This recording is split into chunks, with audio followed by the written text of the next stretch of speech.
కళ్యాణదుర్గంలో ఉన్న R&B divisional కార్యాలయాన్ని శ్రీ సత్యసాయి జిల్లాకు తరలించడం తగదని వైఎస్ఆర్సీపీ అనంతపురం జిల్లా అధ్యక్షులు అనంత వెంకటరామరెడ్డి అన్నారు. వైసీపీ జిల్లా కార్యాలయంలో నియోజకవర్గ సమన్వయకర్త తలారి రంగయ్యతో కలిసి ఆయన మాట్లాడారు. వైఎస్ రాజశేఖర రెడ్డి ముఖ్యమంత్రి అయ్యాక కళ్యాణదుర్గం, రాయదుర్గం నియోజకవర్గ ప్రజలకు అందుబాటులో ఉండే విధంగా ఆర్ఎన్బి డివిజనల్ కార్యాలయాన్ని ఏర్పాటు చేసినట్టు తెలిపారు. కానీ నేడు కళ్యాణదుర్గంలో ఉన్న ఆర్ఎన్బి కార్యాలయాన్ని సిబ్బందిని హిందూపురం తరలిస్తున్నారన్నారు. వీలైతే అదనంగా తీసుకురావాలి కానీ ఉన్న వాటిని తరలించడం తగదన్నారు. ప్రస్తుతం అసెంబ్లీ సమావేశాలు జరుగుతున్న నేపథ్యంలో మంత్రి కేశవ్, రాయదుర్గం, కళ్యాణదుర్గం ఎమ్మెల్యేలు దీనిపై స్పందించి తగిన చర్యలు తీసుకోవాలన్నారు.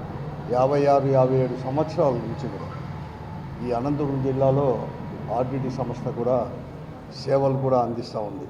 ముఖ్యంగా అలాగే వైద్యము, క్రీడలు, మహిళా సాధికారత విషయాల్లో కూడా కార్యక్రమాలు కూడా అనేకమైన కార్యక్రమాలు తీసుకొని ప్రజలను చైతన్యవంతులు చేసింది.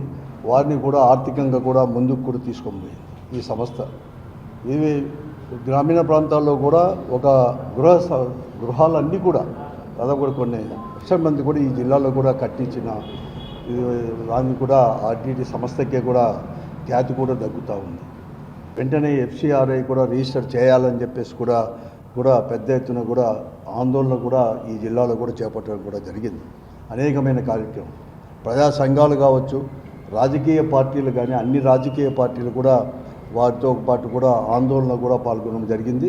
దాంట్లో భాగంగానే అనంతపురం యొక్క జిల్లా యొక్క వైఎస్ఆర్ కాంగ్రెస్ పార్టీ ఆధ్వర్యంలో కూడా కార్యక్రమంలో భాగస్వామి అంటే ఇతర సంస్థలు ఏదైనా కానీ ప్రజా సంఘాలు వాళ్ళు చేసే దాంట్లో కూడా పాల్గొనేదే కాకుండా ప్రత్యేకంగా కూడా కళ్యాణదుర్గంలో కూడా అనుకున్నాను లాస్ట్ ఇయర్ మేలో కూడా పెద్ద ఎత్తున ఒక బైక్ ర్యాలీ కూడా తీసుకోవడం జరిగింది కూడా రంగయ్య గారి ఆధ్వర్యంలో కూడా.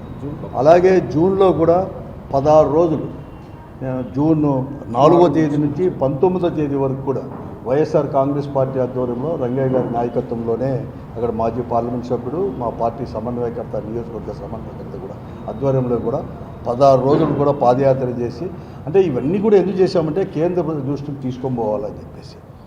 ఈరోజు ఇక్కడ ఉండే ప్రభుత్వం కావచ్చు, ప్రభుత్వంలో ఉండే పెద్దలు, ముఖ్యంగా అధికార పార్టీ ప్రజాప్రతినిధులు, మంత్రులు, వారందరూ కూడా ప్రజలను తప్పుదోవ పట్టించడానికి, ముఖ్యంగా ఆ ఉద్యమాలను నీరుగార్చడానికి, ప్రజలు డైవర్ట్ చేయడానికి, ప్రజలు కూడా చేసుకోవడానికి మేము కూడా దానికి కూడా సైతం అని చెప్పేసి మేము తీసుకొని వస్తాం.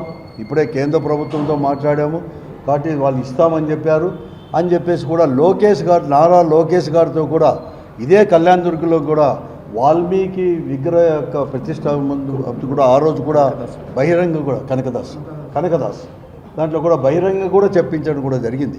వీరే కాదు, ఈ జిల్లాకు చెందిన మంత్రులు కేశవ్ గారు కావచ్చు, లేకుంటే సత్యప్రసాద్ గారు, ఆయన కూడా భారతీయ జనతా పార్టీ దాంట్లో కూడా చాలా ప్రముఖుడు, మంత్రి గారు కూడా, ఆయన కూడా చెప్పడం కూడా జరిగింది. వారు స్వయంగా ఆర్డిటి సంస్థ దగ్గర పోయి మాంచు ఫెర్రర్ గారిని వాళ్ళ ఆఫీసులో కలిసి మేము తప్పకుండా తీసుకొని వస్తాం, కేంద్ర ప్రభుత్వం కూడా ఒప్పించామని కూడా చెప్పడం కూడా జరిగింది. ఈరోజు ఆర్డిటి సంస్థ అనేది కూడా ఏదైతే వారు సేవ చేస్తున్నారో, ముఖ్యంగా వైద్య విషయంలో కానీ దాంట్లో చేస్తున్నారో, దాని ఖర్చులు భరించడానికి కూడా ఆ సంస్థ దగ్గర డబ్బులు లేక ఆస్తులను కూడా ఈరోజు కూడా అమ్మడానికి కూడా ఈరోజు అడ్వర్టైజ్మెంట్ చేసే స్థాయికి చేరుకున్నా కూడా ఇంతవరకు కూడా స్థలం లేదు. ఇదిగో అదిగో రేపు వస్తుంది, మన్నాడు వస్తుంది, అయిపోయింది, ఆర్డర్ అయిపోయింది, కంప్లీట్గా అయిపోయింది, ఇంకా హోమ్ మినిస్టర్ దగ్గరికి వచ్చింది ఫైల్ అని చెప్పడానికే ఈ జిల్లాలో ఉండే ప్రజాప్రతినిధులతో పాటు ముఖ్యమంత్రి చంద్రబాబు నాయుడు గారు అటువంటి విషయమే చెప్తున్నాడు. చెప్పారని చెప్పేసి ఈ జిల్లాకు చెందిన ప్రజాప్రతినిధులు కూడా చెప్తా ఉన్నారు. అంతెందుకు నిన్న కావాల్సినడు మన కళ్యాణదుర్గ శాసనసభ్యుడు సురేంద్రబాబు గారు కానీ, అలాగే రాయదుర్గం యొక్క శాసనసభ్యుడు కాలువ శ్రీనివాసులు గారు కూడా అసెంబ్లీ సమావేశంలో ప్రత్యేకంగా ముఖ్యమంత్రి గారు చెప్పాం. ఇప్పటికే ప్రజా సంఘాలు ఏ కార్యక్రమం తీసుకున్నా, లేకపోతే రాజకీయ పార్టీలు ఆర్డిటి సంస్థను నిలబెట్టడానికి ఏ కార్యక్రమం తీసుకున్నా కూడా వైఎస్ఆర్ కాంగ్రెస్ పార్టీ పూర్తి మద్దతు ఇచ్చేదే కాకుండా మా భాగస్వామ్యం కూడా దాంట్లో మా పార్టీ భాగస్వామ్యం కానీ, బట్టి మా వాళ్ళందరూ లీడర్ల యొక్క భాగస్వామ్యం కాకుండా ఈరోజు ప్రత్యేకంగా కూడా వైఎస్ఆర్ కాంగ్రెస్